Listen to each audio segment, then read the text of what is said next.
ఆదిత్యాయ సోమాయ మంగళాయ బుధాయ చ గురుశుక్ర శనిభ్యశ్చ రాహువే కేతువే నమః.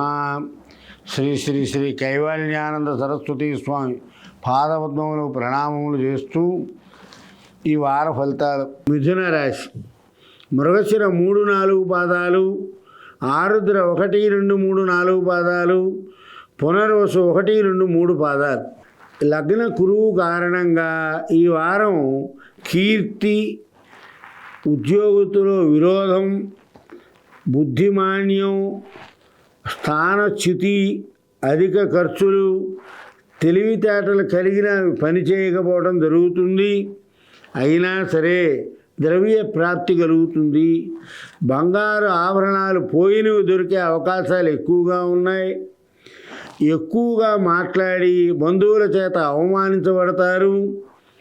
సజ్జన గోష్ఠి, పెద్దల దర్శనం వల్ల మనశ్శాంతి లభిస్తుంది. ఆదాయం తక్కువ, ఖర్చు ఎక్కువ జరుగుతుంది. దుర్మార్గుల మాట విని కుటుంబంలోని వారితో కలహాలు ఏర్పడతాయి. పిల్లల చదువు విషయంలో తీవ్రమైన ఒత్తిడికి లోనవుతారు. ఆరోగ్యము, వస్త్రలాభం, కుటుంబ సౌఖ్యం ఉంటాయి. తృతీయ కేతువు కారణంగా మర్యాద హాని, మనోవిచారము, విశేష కష్టాలు ప్రాప్తిస్తాయి. ధనధాన్యాది నాశనం జరుగుతుంది. అయితే దశమ శని వలన మనోవ్యాకులత, పరితాపము, ఉద్యోగస్తులకి అధికారుల వలన ఒత్తిడి, తలపట్టిన పనులన్నీ కూడా నిర్విఘ్నంగా సాగావు. అయితే పనులన్నీ బాగా జరగాలి అంటే దైవ నామస్మరణ నిరంతరం చేయండి. కొత్త పనులేవి కూడా ఈ వారం తలపెట్టవద్దు. ఆయుధాల వలన ఇబ్బంది కలుగుతుంది. చోరులతో భయం ఉంది. ఆదాయానికి మించిన ఖర్చు అలంకరణ వస్తువుల కోసమే ఖర్చు పెడతారు. కుటుంబంలో మనం మాట్లాడే మాటల వల్ల తగాదాలు వస్తాయి కాబట్టి ఎంత మౌనంగా ఉంటే అంత చాలా బాగుంటుంది.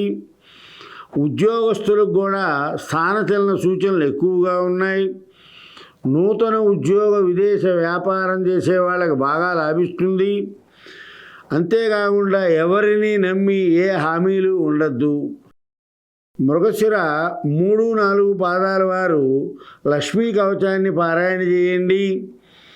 ఆరుద్ర 1, 2, 3, 4 పాదాల వారు లక్ష్మీ ఆదిత్య హృదయాన్ని పారాయణ చేయండి.